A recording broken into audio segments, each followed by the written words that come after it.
მიზიდულობის კანონი. არ არსებობს ის ადამიანი, ვისაც არ აინტერესებს, როგორ მუშაობს და როგორ მოიზიდოს ის ცხოვრებაში კარგი რამეები, პარტნიორი, ფული და დღევანდელი ამბავი არის იმაზე, თუ როგორ მოვიზიდე ჩემს ცხოვრებაში ბავშვს. მე ნინო მაყიდანი ვარ, ადამიანი, რომელიც ეხმარება სხვა ადამიანებს ცხოვრების გაუმჯობესებაში, მიზნების მიღწევაში, სურვილების ასრულებაში. რაღაცნაირად ჯადოქარი გამოვივალ მე მგონი, მაგრამ აი ეს ჯადოქრობა, ჯადოხსნობები წლების წინ დაიწყო და მე თვითონ მომიწია ამ ყველაფერს ჩემს თავზე დატესტვაც, გავაც და სწავლაც. დაახლოებით ალბათ 17 წლის წინანდელი ამბავია ეს, ალბათ. ან შეიძლება ცოტა მეტიც. ზუსტი თარიღები ნამდვილად არ არის აქ მნიშვნელოვანი. იმ დროს დაქორწინებული ვიყავი და მე და ჩემი მეუღლეს, ჩემი ჯანმრთელობიდან გამომდინარე, არ გვყავდა შვილი და დავწერეთ განცხადება შვილის აყვანაზე. ეხლა როგორც დავითვალისწინე ყველანაირი ცოდნა, ფსიქოლოგიის, ყველაფრის, რომ რა სჯობდა, რა ასაკი, მეთითებინა განცხადებაში და მივუთითე 0-დან 1 წლამდე. რადგანაც ძალიან კარგად ვიცით, რომ ბავშვის რა თქმა უნდა ბავშვს გავლენას ახდენს. ორსულობის დროსაც მნიშვნელობა აქვს ყველა წუთს, ყველა წამს, ჩასახვის წუთიდან. თუმცა მაინც ვამჯობინე, რომ 0-დან 1 წლამდე ყოფილიყო. თქვენ მოგეხსენებათ საქართველოში ეხლა ალბათ უკეთესი სიტუაცია, მაგრამ იმ წლებში, როცა მე ვლაპარაკობ დაახლოებით 20 წლის წინ, ბავშვის აყვანის პროცედურები იყო საკმაოდ გაწელილი, საკმაოდ ბიუროკრატიული, მოკლედ არ იყო დალაგებული. ახლა ნამდვილად არ ვიცი როგორ არის უკვე. და წლები გავიდა, მოკლედ ვთქვა, და გადის წლები და არაფერი არ ხდება. ასე კალენდარი მქონდა მახსოვს და ყოველი წლის ბოლოს ვარკვევდი მე რამდენი ვიყავით რიგში. და მივხვდი, რომ იმდენად ნელა მიდიოდა, რომ დაახლოებით 50 წლის ასაკში შეიძლებოდა, რომ მომწეოდა რიგი. ხო, მანამდე ერთი რემარკა მინდა გავაკეთო, რომ იყო სიტუაცია, განსაკუთრებით ბნელო 90-იანელებს გულისხმობ, როდესაც მოგეხსენებათ, რომ ბავშვები იყიდებოდა ძალიან ჩვეულებრივად, ხანდახან $700-900 ყიდულობდა ხოლმე, სამწუხაროდ. მე მქონდა რაღაცნაირად, არ ვიცი, ეს ჩემი პრინციპი და ჩემი ის იყო, რომ მე ვამბობდი, რომ მე დედას ვერ გადავუხდი ფულს ბავშვის გაყიდვაში. არ ვიცი, ეს ჩემი გადაწყვეტილება იყო, ამიტომ რამდენჯერაც მანამდე შემომთავაზეს, რომ შეგიძლიათ იყიდოთ $700, $900. იყო ეს სიტუაციები, მე ვთქვი, რომ მე ვერ გადავუხდი დედას გაყიდვაში ბავშვის და მოკლედ ისე მოხდა, რომ ოფიციალურ კანონიერ გზას მივმართ.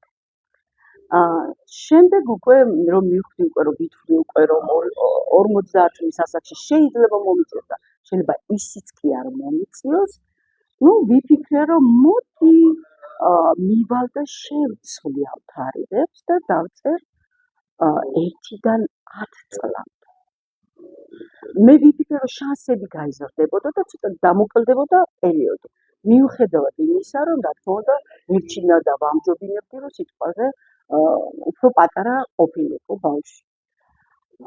და რა თქმა უნდა ამ პერიოდში უკვე 2007 წლიდან მუშაობდი პიროვნულ გზაზე, მიზიდულობის კანონებზე, ვიბრაციების ამაღლებაზე, სურვილების მიზიდულობის კანონის სურვილების ასრულებაზე, ჩემს თავზე, მეგობრებზე, მოკლედ უკვე ვარ ესე ვთქვათ პიროვნულ გზაში და შესაბამისად მე შესაბამის რაღაც მედიტაციებს, ვიზუალიზაციებს, ყველა ინსტრუმენტს ხმარობ და ვაკეთებ იმისთვის, რომ რაღაცნაირად ეს შემოვიდეს ჩემს ცხოვრებაში. თუმცა აუცილებელია აღვნიშნოთ, რომ იმ პერიოდში ჯერ საგვარეულო საკითხებში ესე კარგად ვერ ვერკვევდი, როგორც ახლა ვერკვევი და ეს ძალიან მნიშვნელოვანია და ალბათ ბოლოსკენ აღვნიშნავ თუ რატომ არის მნიშვნელოვანი და ჩვენ ასეთ სიტუაციებში საგვარეულო პროგრამებშიც ვერკვევდით. და მოკლედ რაღაც აი ამ განცხადებით, ანუ მივიდი და ოფიციალურად განცხადების ვაში თარიღი შევცვალე, ანუ რიცხვები შევცვალე, რომ მე თანახმა ვარ გიშვილო 1-დან 10 წლამდე ბავშვი. რატომღაც თან ნახეთ გონებაშიც და ისედაც ზოგადად სულ რაღაც სლავი არაქართული წარმომავლობის ბავშვი მიტრიალებდა თან და მე თვითონაც ზოგადად პატარობიდან რაღაცა არატიპიური ქართველი ბავშვივით ვიყავი ზოგადად მარტო რა თქმა უნდა ცხილის გამო არა ის გამოც მე ყოველთვის სლავი ვეგონე და ვერავინ ვერ ხვდებოდა რომ მე დედი და მამით ორივე წარმოშობით ვარ სვანი. შესაბამისად სლავური წარმოშობა არ მაქვს. სავარაუდოდ ყოველ შემთხვევაში ის რაც მე ვიცი ყოველ შემთხვევაში ჩემს საგვარეულოზე. და სწორედ ამ პერიოდში უკვე აი ამ განცხადების შეცვლის შემდეგ მალევე ხდება ესეთი რაღაცა. მალევეში ვერ ვაკონკრეტებ 1 წლის შემდეგ თუ 2 წლის შემდეგ ზუსტად არ მახსოვს და მე და ჩემი მეზობელი ვასეირნებთ ძაღლებს რუსი ქალი. და ამ დროს მას შეხვდა ნაცნობი, რომელიც ეუბნება, რომ გასვენებიდან მოდის 30 წლის ქალი გარდაიცვალა და რომ მისი შვილი დარჩა ესე ვთქვათ მშობლების გარეშე, რომ ბებიაც ავადმყოფია, ну მოკლედ რაღაც ესეთი ძიმე ამბავი მოუყვა.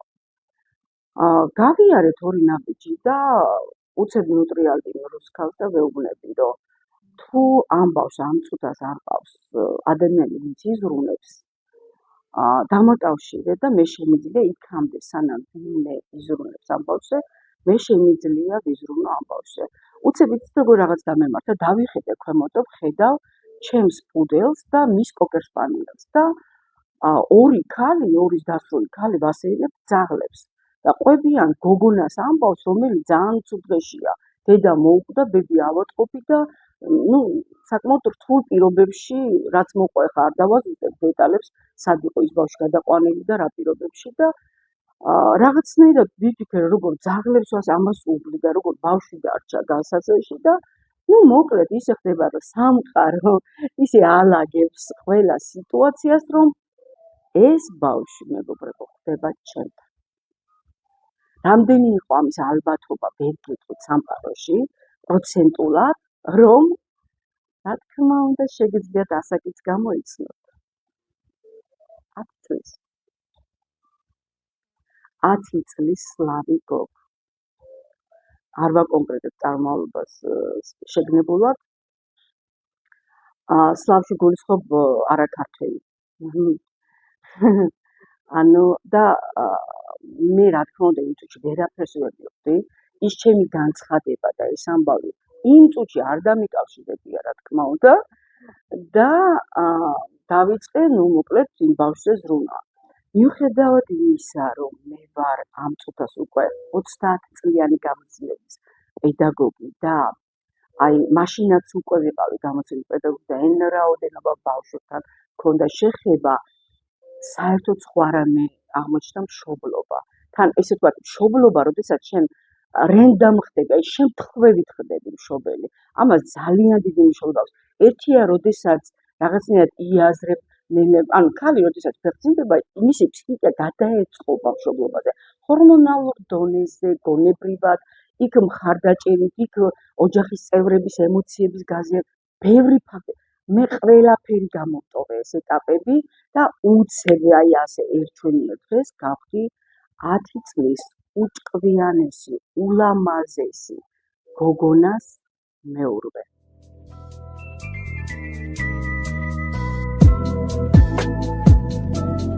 ოფიციალურად მეურვე უკვე. ძალიან ადვილად მოხდა ეს ამბები. ანუ თითქოს ისე ხდებოდა, რომ აი სამყარო თვითონ აწყობდა ყველაფერს, ისე რომ ეს გამოსულიყო. და აქ იწყება რა თქმა უნდა ცოტა კარგი სირთულები, იმიტომ რომ ძალიან გონიერი გოგონა, რომელიც ფსიქოლოგიურად იყო 15 წლის დონეზე, სულ მცირე და ну რა თქმა უნდა გამოჩნდა ის მომენტები, რომ პასუხისგებლობის აღება, ის მომენტი რომ მე ძალიან დაწვრთული გრაფიკით მუშაობდი პერიოდში და ხვდებოდი რომ როდესაც შენ ბავშვი მოკავს სახში აუცილებლად დრო უნდა ამისთვის გათვლილი ქონდეს და თავისუფლებული მით უმეტეს, როდესაც ესეთი გონიერია ბავშვი, რომელმაც ცოტა უფრო მოკლედ რო ვთქვათ, ჩვეულებრივ თქვენ შვილზე რომ თქვენ ენერგიას დროს ხარჯავთ, იმაზე 10-ჯერ მეტი უნდა დამეხარჯავ მე, იმიტომ რომ ეს იყო პასუხისმგებლობა სხვის შვილზე. მოკლედ, ბევრი რო არ გავაგრძელო, მოვლენები მიმდინარეობს ისე რომ იმ პერიოდში ეხლა უკვე ჩემს ყოფილ მეუღლესთან მერევა სიტუაციები, რა თქმა უნდა ეს არ უკავშირდება იმ ბავშვს, იმდენად რამდენადაც უკვე იყო წინაპირობა იმის რომ რაღაცები აღარ იყო უკვე ისე როგორც უნდა ყოფილიყო და მოკლედ ძალიან ბევრი წლის ურთიერთობა თავდებოდა, სრულდებოდა. და ამ დროს იწყება ესეთი რთული მომენტები, როდესაც ხვდები რომ არ და სივრცე არის ძალიან პატარა, ერთოთახიანი იყო ჩვენი ბინა, იმ პერიოდში ერთი ოთახი და ერთი პატარა ოთახი კიდევ და ხვდები რომ ძალიან რთულია ჩემთვის ეს ემოციური ფონი, რომ ბავშვი რომელიც იმიტომ მოვიყვანე რომ იქით დავეხმარო და ოღონდ ახლა გამოვჩა რა თქმა უნდა რომ წელიწად ნახევარი გავიდა ამასობას. ანუ წელიწად ნახევრის განმავლობაში ხდება პროცესები, რომ ჩვენ ამ გოგონას მე და ჩემი მეგობრის დედა ვნათლავთ, ანუ ჩემი მეგობრის დედა ნათლავს ბავშვს, ვარკვევა ამ ბავშვის ნიჭებს, არის საოცრად ნიჭიერი, ხატვა, მოთხრობების წერა, სიმღერა, აი ყველაფერი გამოსდის. მოკლედ გაყვავს ეკლესიაში ვარჩევთ ესე ვთქვათ რელიგიურ ცხოვრებასაც, იმ დოზით რა დოზითაც ახლა მისი ნათლია იყო ძალიან რელიგიური და მონდომებული, ვაჩვევ სხვა ბავშვებს, საერთოდ სხვა გარემოს, ანუ ცოტა სხვა გარემოში მოკლედ ცხოვრობდა მანამდე და ვცვლით ძალიან ბევრ რამეს. და ისე ხდება, რომ ჩემ დაუნებურად ეს ბავშვი იძლევა იმ საშუალებას, რომ მე მასთან როგორც კოუჩიც მუშაობ, მაგრამ ბინდის აკოუჩებ და ვერ გეტყვით, იმიტომ რომ აშკარად მეც ძალიან სერიოზულ იმას ვიტარებდა, ესე ვთქვათ და ვიზრდებოდი როგორც ადამიანიც და რაღაც ეს მშობლურ სქილების განვითარება ფაქტობრივად ხდებოდა ზუსტად იმ პერიოდში. მოკლედ ეს წელიწად ნახევარი იყო ბევრი ემოციით სავსე, რა თქმა უნდა, ბევრი დადებითი მომენტით, აი არ ვიცი. ალბათ რომ მენატრა, რომ შვილი მყოლოდა, როგორიც შეიძლება მენატრა, აი ზუსტად ესეთი გოგო იყო. ყველა ასპექტში ვლაპარაკობ აბსოლუტურად და იმდენად საინტერესო იყო მასთან ურთიერთობა, რომ ეს არ იყო დასრული ქალის და ბავშვის ურთიერთობა, ეს იყო რაღაცნაირი ორმხრივი ურთიერთობა, სულ საინტერესო იყო. მე არ ვიცი ის ფრაზები საიდან მოსიოდა, რასაც მიზია, მოკლედ. მაგრამ უკვე წელიწად ნახევრის შემდეგ, როდესაც უკვე ხვდები, რომ ჩემი ქორწინება სრულდება და ეს ამას შეიძლება მოყვეს ძალიან ისეთი არასასი მოყვეს კი არა, უკვე დაწყებულია, რომ მაინც მიწევს ხო, ასე თუ ისე ამ პერიოდის რთულად გავლა და მივიღე გადაწყვეტილება, რომ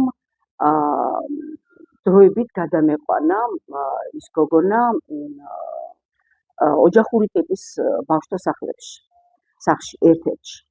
და იქ მიმექცია, ერთად ყველაზე მნიშვნელოვანი ასპექტი აქ რაც იყო მისი უსაფრთხოება. ანუ ძალიან ისე მკაფიოდ გამოიკვეთა ის, რომ მე ფაქტობრივად აღარ უნდა მომუშავა, თუ მინდოდა, რომ იმ ბავშვს ჰქონოდა სრული ყურადღება, იმიტომ რომ იყო ძალიან ლამაზი, ძალიან ჭკვიანი, ძალიან გონიერი და ყოველთვის ექცეოდა საზოგადოების, ისევ როგორც ჩემი ეზოს თავის თანატოლების, არა, უფრო დიდები აქცევდა ყურადღებას. თქვენ ახლა მიხვდებით, რომ ჩემთვის რა საშიშროება შეიქმნა, რომ გოგონა, რომელიც სინამდვილეში იყო 11 წლინახევრის და ამ დროს გავდა 16 წლისას და 15 წლისას, მოკლედ რო ვთქვათ, მე ძალიან შემეშინდა მასზე, ესე ვთქვათ, უსაფრთხოების თვალსაზრისით, იმიტომ რომ მე იმ დროს არ მქონდა ეს სიტუაცია, რომ სახლში დამჯერყავ და არ მომუშავე. ბავშვის მომენტი იდგა აქ, იმიტომ რომ ხო, ეხლა ნიუანსებს ვერ ყვები, რა თქმა უნდა, ზუსტად მისი იმიდან კონფიდენციალურობა და გამომდინარე და იყო ის რაღაცა, რომ მე შემეშინდა, რომ თუ მე ვერ მივაქცევდი ისე ყურადღებას, როგორც საჭირო იყო, ცოტა მისი უსაფრთხოება არ იქნებოდა ერთმანეთზე დაცული. ანუ მოითხოვდა მთლიანად ჩემს ჩართულობას. და ვიფიქრე, რომ მე გავაკონტროლებდი და ვიბლიბდი და ვინახულებდი და მეცოდნეობდა ყოველ შემთხვევაში ეს არის 4 თუ 5 ბავშვი იყო სულ იმ ახლოს ავირჩიოთ თან ტერიტორიულად, რომ ადვილად მე არა და რომ მივიყვანეთ, რა თქმა უნდა, ეს არ იყო ერთ დღეში მიღებული გადაწყვეტილება. ძალიან ძიმე გადაწყვეტილება იყო, ძალიან რთულად მისაღები გადაწყვეტილება იყო და ძალიან მნიშვნელოვანია აქ ერთი რაღაცა აიხსნას, რომ ის მომენტი, რომ მე რაღაცნაირად ნახეთ იმ განცხადების შეცვლით კი მოვიზიდე ზუსტადად ამუშავდა მიზიდულობის კანონი, მაგრამ ის მომენტი, რომ მე არ მქონდა, ანუ თითქოს მე ვერ დავინახე, რომ ეს ის ბავშვი იყო, რომელზეც შვილად აყვანოს ვფიქრობდი.